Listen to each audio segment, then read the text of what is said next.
எல்லோருக்கும் சந்தோஷமான வணக்கத்தை தெரிவித்துக்கொண்டு இன்றைய விசாரத்தில் நாங்கள்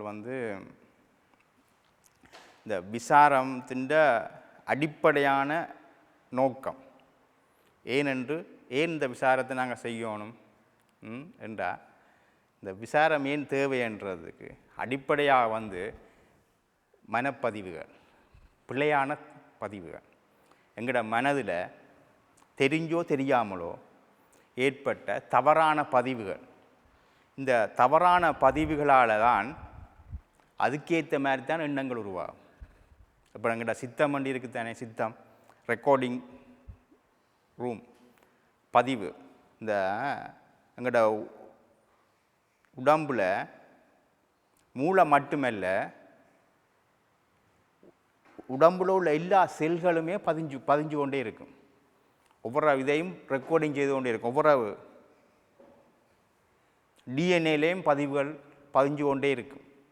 சரி, அதான் கவனமாக இருக்கணும். எண்ணத்தில், சொல்லில், செயலில் கவனமாக இருக்கணுமெண்டா நாங்கள் என்ற எண்ணம் பதிஞ்சிடும்.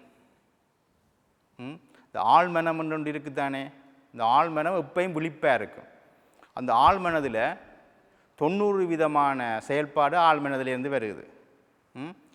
ஆழ்மனம் எங்களோட முழு ஆட்டிடியூடுன்னு சொல்கிற எங்களோட அணுகுமுறை முழுக்க ஆழ்மனதில் இருக்குது. இந்த ஆழ்மனதில் உள்ள வேறு ஊன்றிய எண்ணங்கள் இருக்குது. அந்த எண்ணங்கள் படி தான் எங்களோட போக்கு வாழ்க்கை இருக்கும்.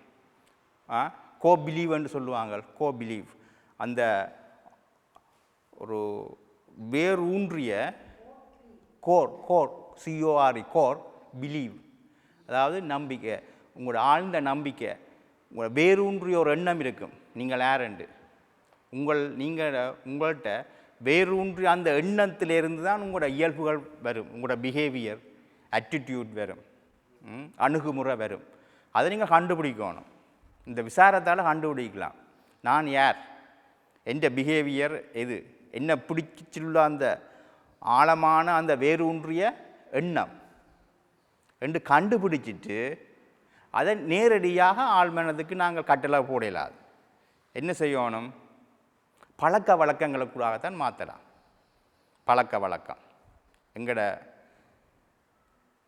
அணுகுமுறையால் பழக்க வழக்கங்களை மாற்றுறதால இந்த கோபிலிவை கொஞ்சம் அரைக்கலாம், இல்லாட்டி எடுத்து விடலாம். பிள்ளையானதாக இருந்தால் அதை மாற்றலாம்.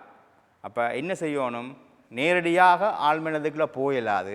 நினைவு மனதில் உள்ள எண்ணங்கள், சொல்லு, செயல், அதுகளில் ஏற்படுற மாற்றம் அது நீண்டதாக பழக்க வழக்கமாக வரும். ஆழ்மனதுக்கு போய் அந்த கோபிலிவை மாற்றும். சரியோ? அதுக்கு தான் இந்த விசாரம். ஏனென்றால் நாங்கள் தவறான ஒரு நம்பிக்கையிலான இருக்கிறோம். எங்களோட கோபிலிவில் பிரகிருதியின் சிறைக்கே இருக்கிறோம், கட்டுண்டு நிலையில் இருக்கிறோம். ஆன்மா விடுதலை உடையது, புருடன் விடுதலை உடையது. ஆனால் அந்த பிரகிருதி என்றது என்ன? கட்டுண்ட நிலையிலான் இன்றைக்கு இருக்கிறோம். ஒரு சிறைக்கு தானே இருக்கிறோம், சுதந்திரம் இல்லாத நிலையிலான் இருக்கிறோம். ஏனென்றால் இந்த இரும நிலை வருதல்லோ, உங்களோட சொரூபம் ஆன்ம சொரூபம் நிர்விகல்பம். உங்களோட சொரூபம் நிர்விகல்பம் என்றால் இரட்டத்தன்மை இல்லை, ஒன்று தான் இருக்குது. ஒன்று தான் இருக்குது. ஆனால் விகல்பத்தை கொண்டு வர்றது எது? இந்த பிரகிருதி. இந்த பிரகிருதி என்ன செய்யுதுண்டா, இந்த பிரபஞ்சம் உங்களோட எண்ணம், நான் என்ற எண்ணம் பிரகிருதி. இந்த நான் என்ற எண்ணமே என்னது? ஒரு மாயதான். அறிவு ஒன்றுதான் உண்மை, சத்தியம். அனுபவம் முழுக்க அசத்தியம். உங்களோட அனுபவம் முழுக்க என்னவா இருக்குது? அசத்தியம். அறிவு தான் உண்மை. அப்போ அறிவுக்கு நிற்கணும். அறிவுக்குள்ள எப்படி போகிறது? மனதில் சேகரித்த விடயங்களை விட்டுறது. இந்த ப்ரெசன்ட் மொமெண்ட் என்று சொல்கிறோம். அந்த ப்ரெசன்ட் அதில் நீங்கள் அறிவோடு இருக்கிறீங்க. பாஸ்ட்டை எண்ணிக்க, எதிர்காலத்தை எண்ணிக்க அனுபவத்துக்கு போகிறீங்க. அனுபவம் மித்ரா. அறிவு உண்மை, அனுபவம் அசத்தியம். இப்போ அசத்தியம் தானே எங்களை வழிநடத்தி கொண்டு இருக்குது. உண்மையை விட மாயத்தன்மை உள்ள மாயை தான் என்ன செய்யுது, உங்களை வழி நடத்துங்க. பிரகிருதியின் கட்டுப்பாட்டுக்குள்ளே இருக்கிறோம். பிரகிருதி என்றது தோன்றிய பிரபஞ்சம். பிரகிருதி என்றது 3 குணங்களுடையது. ராஜசகுணம், சாத்விய குணம், தாமச குணம். அதோட 3 குணங்களானது பிரகிருதி. அப்போ இந்த பிரகிருதியின் அந்த கட்டுப்பாட்டிலேருந்து விடுதலை அடைகிறதுக்கு நீங்கள் என்ன செய்யணும்னா உங்களே ஆழ்ந்து விசாரணை செய்யணும். எப்படி விசாரணை செய்யணும் என்றால் மனதைத்தான் விசாரணை செய்ய போகிறீங்க. மனதை கூர்மையான நுட்பமான புத்தியால் விசாரணை செய்யணும். நுட்பமான கூர்மையான புத்தியால் என்றால் என்னது? ஞானக்கண்ணால், நெற்றிக்கண்ணால், சிங்குலாரிட்டி ஒரு நிலையால் அந்த விசாரம் செய்யும். அதுதான் உண்மையான விசாரம். இப்போ ஞானக்கண், நெற்றிக்கண், அறிவுக்கண் என்று சொன்னால் அது என்ன? சிங்குலாரிட்டி, ஒரு நிலை. அதாவது பூர்வ மத்தியில் வர அந்த உணர்வு இருக்கும். அது எங்கள் யோகத்தில் எப்படி சொல்லப்பட்டிருக்கேன்டா, எங்கட இடது பக்க மூளை இருக்குது. இடது பக்க மூளை உங்களோட டேட்டாஸ், நீங்கள் சேகரித்த தகவல்கள், ஆராய்ச்சி. வலது பக்க மூளை என்ன? இன்ட்யூஷன், அனுபவம். அது அனலைஸ் பண்ணாது, அப்படி ஏற்றுக்கொள்ளும். சரியா? அப்போ இந்த இடது பக்கத்து மூளையின் அமைப்பு எப்படி சொல்கிறோம்? பிங்கலை என்று சொல்கிறோம். வலது பக்கத்தை பிங்கலை என்றும் இடக்கலை என்று சொல்கிறோம். சரியோ? அப்போ இந்த ரெண்டும் பிணைஞ்சு தான் வருது. ஒரு பாம்புண்ட வடிவம் மாதிரி இப்படி இப்படி இப்படி இப்படி பூர்வ மத்தியில் ரெண்டும் ஒண்டா வருது. இந்த ஒண்டா வாடுற அந்த இடத்துல தான் நீங்கள் உங்களோட அறிவு துலங்கப்படும். அறிவு மிக நுட்பமாக தொழில்படுற இடம் அது.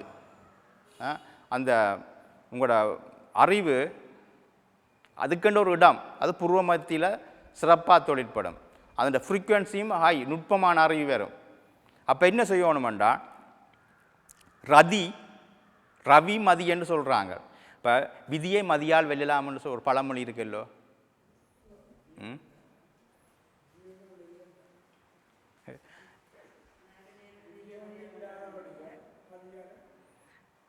வெல்லலாம். அந்த விதி என்றதை யார் ஏற்படுத்துகிறோம்? நீங்கள் தான். அந்த நடுநிலையில் நிற்க அந்த விதி தொழிற்படாது. விதி எப்போ தொழிற்படும்? ஒன்று இறந்த காலத்தில், ஒன்று எதிர்காலத்தில். நடுவில் நிற்கிறவனுக்கு தொழிற்படாது. அது பிரகிருதி இல்லை, அது தொழிற்படாது, விதி தொழிற்படாது. நீங்கள் அப்படியே கான்சன்ட்ரேட் பண்ணி கொண்டு உங்களோட பூர்வ மத்தியில் நினைச்சு கொண்டு இருந்தீங்கண்டா எந்த ஒரு பாதிப்பும் பெறாது. ஏன் அங்கே மனமற்ற நிலை. அப்போ ஆமாம், அதுதானே. இப்போ இந்த உங்களோட சொரூபம் நிர்விகல்ப சொரூபம். சரியோ? நிர்விகல்பம் என்றா, நிர்விகல்பம் என்றால் என்ன? ஒன்னஸ். நீங்கள் ஒன்று தான். இந்த இருமையை கொண்டாந்து தந்தது என்ன? இந்த மாயை என்ற பிரகிருதி. விகல்பம் என்றது என்ன? நான் இரண்டாக இருக்கிற தன்மை. பார்க்கிறது, பார்க்கப்படுகிற பொருள், பார்ப்பவர் என்று 3 இருக்கட்டா, அந்த 3 தன்மையின் உண்மைத்தன்மையை அறிகிறதா அந்த விசாரம். இப்போ நீங்கள் பார்க்குறேன், பார்க்கப்படுற பொருள், பார்க்குற செயல், இந்த 3 இருக்குது. இப்போ எண்ணத்தை எடுத்தீங்கண்டா, எண்ணம் உள்ளுக்கு ஒன்று இருக்குது, வெளியால் இருக்குது, 2 இருக்குது. அப்போ அதுதான் இந்த விகல்பம்ன்றது. இந்த விகல்பத்தை எது ஏற்படுத்தியது சொல்லுங்க பாப்போம். ஒரு ஆள் போயிட்டு வாங்க. விகல்பத்தை எது ஏற்படுத்தியது? உங்களோட நினைவு. நினைவு என்றால் என்ன? உங்களோட தவறான எண்ணங்கள், தவறான பதிவு. எண்ணங்கள் அது போகும். எண்ணங்கள் இருக்குது. எண்ணங்கள் வேற, சிந்தனை வேற. ஆனால் தவறான சிந்தனைகள், தவறான பதிவுகள் தான் என்ன செய்யுது? விகல்பத்தை கொண்டு வருது. அதாவது நான் வேறு, இறைவன் வேறு, நான் வேறு, உடம்பு வேறு, மனம் வேறு. மனம், புத்தி, சித்தம், அகங்காரம் என்ற பிரிவினைகள் கொண்டு போகுது. அப்படியே டுவலிஷன் சொல்கிறாரு. இந்த இருமைத்தன்மை அத்வைதமாக இருக்கணும், ஒன்றாக இருக்கணும். ஒன்னஸ், ஒன்னஸ், ஒன்று. அத்வைதம், துவைதம், விசிட்டாத்வைதம் என்று சொல்லிக்க அது வந்து 2 பொருள் 3 பொருள் என்று கூடிக்கொண்டு போகுது. அப்போ வந்து என்ன செய்யணும், இப்போ நான் வேறு கடவுள் வேறு என்று சொல்லிக்க உங்களுக்கு ஒரே துன்பமும் கஷ்டமும் தான் வரும். ஏன்னா அங்கே பிரிவினை வந்துட்டுது, டுவலிசேஷன் வந்துட்டுது, சிந்தனை வந்துட்டுது, மனம் வந்துட்டுது. அப்போ நடுவுலேருந்து நீங்கள் விலகி கொண்டு போவீங்க. சென்டரில் இருக்கிற அந்த மையத்திலிருந்து விலக விலக விலக துன்பங்கள் கூடுமே. அங்கே விசைகள் கூட தொழிற்பட்டு கொண்டு போகும். அப்படியே இறைவனை விட்டு நீங்கள் விலக விலக விலக உங்களோட மையத்திலேருந்து இருப்பு நிலையிலேருந்து நீங்கள் விலக விலக இந்த எனர்ஜியல் இந்த தாக்கம் கூடவே இருக்கும். சரி, அப்போ என்ன செய்யணும்னா இப்போயும் மையத்தை நோக்கியே வரணும், இருப்பு நிலைக்கு வரணும். இருப்பு நிலையில் உங்களுக்கு வந்து என்னது சத் சித் ஆனந்த நிலையாக இருக்குது. அதுதான் இந்த யோக மார்க்கத்தில் சொல்கிறது வந்து அகநோக்கு தான் மிக முக்கியம். Subjective approach and objective adjustment. சப்ஜெக்ட்ன்றது அகநிலை, அகநிலை அணுகுமுறை. நீங்கள் வெளியாலேயே பார்த்து பழகிட்டீங்க எல்லாம். உங்களோட பார்வை முழுக்க வெளியாலேயே இருக்குது. உள்ளுக்குள்ளே உள்ளதை நீங்கள் ஒரு நாளும் பார்க்குறேல. அப்போ அதை நீங்கள் உள்ளுக்குள்ளே பாருங்க. அகநிலை அகநிலை அகமண்டு உள்ளுக்குள்ளே போங்கோ. உள்ளுக்குள்ளே போகிறது உங்களோட சிந்தனைகள் ஒன்றாகி உள்ளுக்குள்ளே போகிறத ஆன்மான்னு சொல்கிறோம். சிந்தனை வெளிநோக்கி போகிறத என்னன்னு சொல்கிறது மனம். ஒன்று தான் ஆத்மாவாயும் இருக்குது, மனமாகவும் இருக்குது. ஒன்று தான் இருக்குது, எல்லாம் ஒன்று தான். நாங்களாம் எங்களோட அறியாமையால் அதை வேறுபடுத்தி கொண்டிருக்கிறோம். ஒன்னஸ்ன்னு உங்களுக்கு விளங்கிட்டுதுண்டா, நீங்கள் நிர்விகல்ப சொருவம் உங்களுக்கு விளங்கிட்டுதுண்டா, அதுதான் ஆத்ம ஞானம். நீங்கள்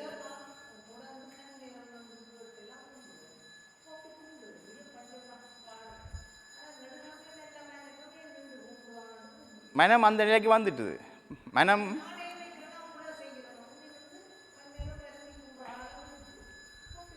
இல்லை, மனம் உங்களோட மனம் பக்குவப்பட்டுட்டுது. பக்குவப்பட்டுட்டா என்ன செய்ய வேண்டிய காரியம் இல்லை, ஒன்றும் இல்லை. இப்போ நீங்கள் நிர்விகல்ப சொருவம் என்று நீங்கள் உங்களோட சொருப நிலையை அறிஞ்சிட்டீங்கண்டா அறியப்படுறதுக்கு ஒன்றுமே, எல்லாம் அறிஞ்சதுக்கு சமம். உங்களோட ஆன்மஸ்வரூபத்தை நீங்கள் அறிஞ்சிங்கண்டா இந்த உலகத்தில் அறிகிறதுக்கு ஒன்றுமே இல்லை. ஏன்?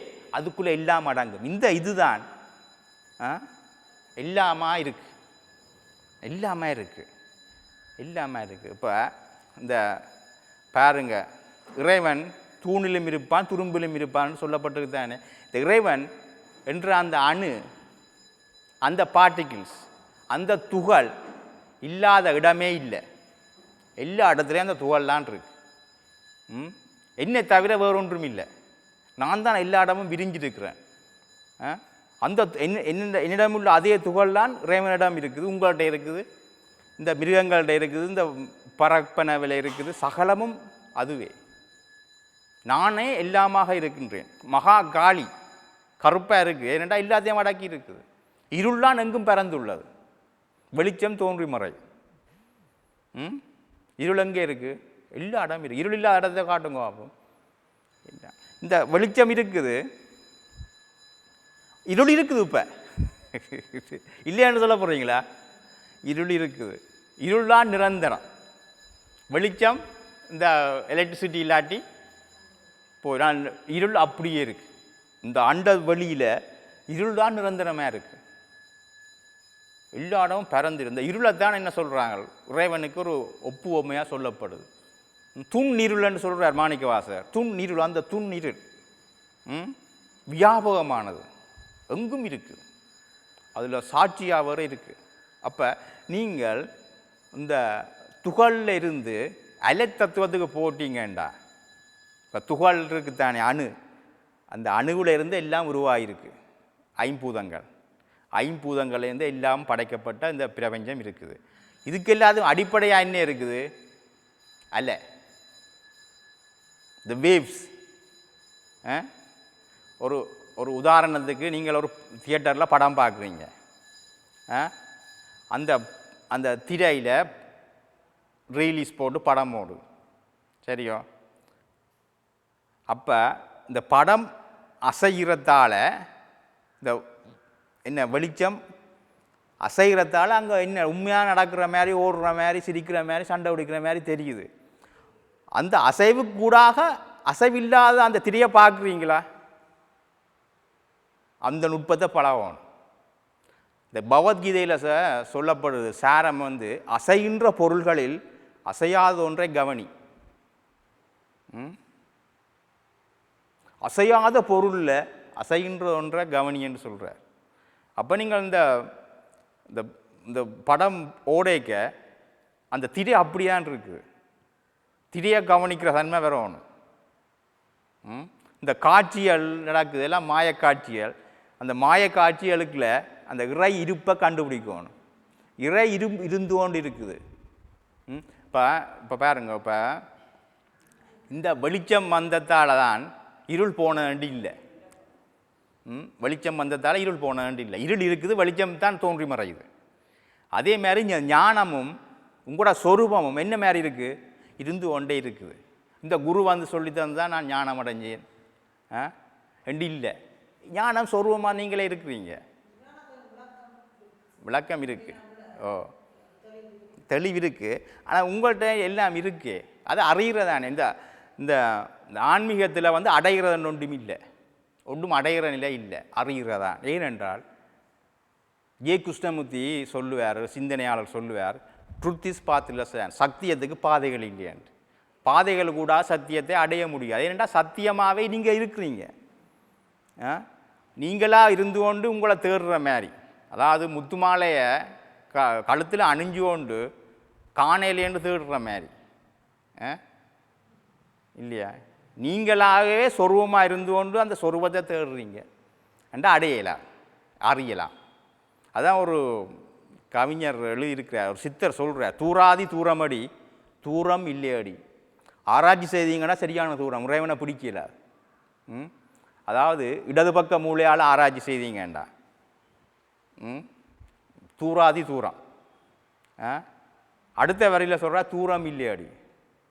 வலது பக்கத்து மூளையால் நுண்ணுணர்வால் பிடிச்சிட்டீங்கண்டா தூரம் இல்லை. அப்போ உடனே இறைவனை பிடிச்சிருவீங்க. அது என்னென்னு சொல்கிறது? அதை அன்பு மார்க்கம், ஆராய்ச்சி மார்க்கம். அறிவால் அடைய முடியாத அன்பினால் அடையலாம். மூளையால் கிரகிக்க முடியாத ஒன்றை என்ன செய்யலாம்? இதயத்தால் அறியலாம். இப்போ உங்களோட அறிவு,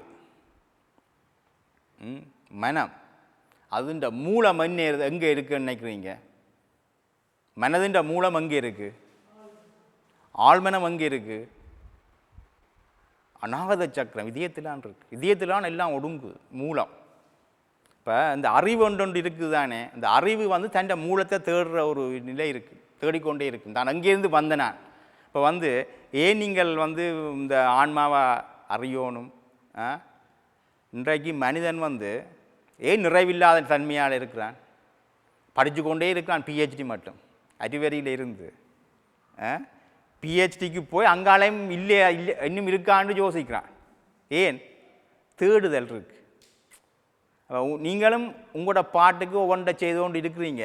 ஆனால் உங்களோட உள் மனதில் என்ன இருக்குது? ஏதோ ஒரு தேடுதல் இருக்குது. ஏதோ ஒன்றை இழந்த மாதிரியும் இருக்குது, தேடிக்கொண்டே இருக்கிறீங்க. ஒரு பிறப்பில் மட்டும் இல்லை, எத்தனையோ பிறப்பில் தேடிக்கொண்டு இருக்கிறீங்க. என்னதை தேடுறீங்க சொல்லுங்க பாப்போம்.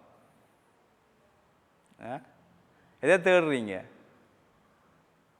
மூலத்தை தேடுறீங்க. மூலம், அந்த மூலம் எங்கேருந்து நீங்கள் வந்த நீங்களோ அந்த இருப்பு நிலை, அந்த இறைவனை தேடிக்கொண்டே இருக்கிறோம் எல்லாரும்.